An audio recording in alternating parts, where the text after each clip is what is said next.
সরকার আপনাকে 40 টাকার পেট্রোল কিনে 100 টাকায় বিক্রি করছে, আর সেটা আপনি ধরতেও পারছেন না। চলুন আজকে আসল কারণটা কি সেটা আপনাকে বলে দিই।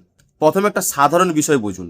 সরকার যে ক্রুড অয়েল কিনে নিয়ে আসে না, তার দাম হলো প্রায় $73 কাছাকাছি, এবং একটা বেরেলে 159 লিটার ক্রুড অয়েল থাকে। তার মানে 1 লিটার ক্রুড অয়েলের দাম পড়ছে প্রায় 38 থেকে 40 টাকা। এবার এই ক্রুড অয়েলটাকে পেট্রোলে রূপান্তর করার জন্য 5 থেকে 7 টাকা খরচা হয়। এইবার আসে ট্যাক্সের ব্যাপার।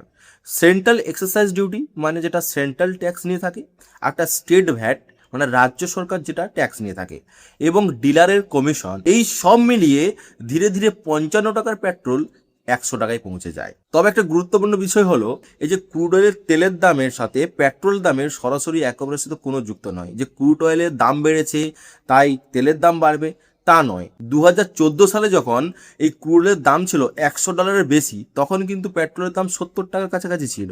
আজ ক্রুড অয়েলের দাম $75 কাছাকাছি, মানে কমে গেছে কতটা, $25 মতো কমেছে। তবু পেট্রোলের দাম 100 টাকারও বেশি। তার মানে এই যে তেলের দাম বাড়ার সমস্যা ক্রুড অয়েলের জন্য না, এর সমস্যা হচ্ছে ট্যাক্সের। মানে ক্রুড অয়েলের দাম করলেও ট্যাক্স কিন্তু বাড়ানো হয়েছে, যার কারণে আজ এতটা তেলের দাম। এবারে তো বুঝতে পারলেন। বুঝতে পারলে ভিডিওটা বন্ধুদের শেয়ার করে দিও।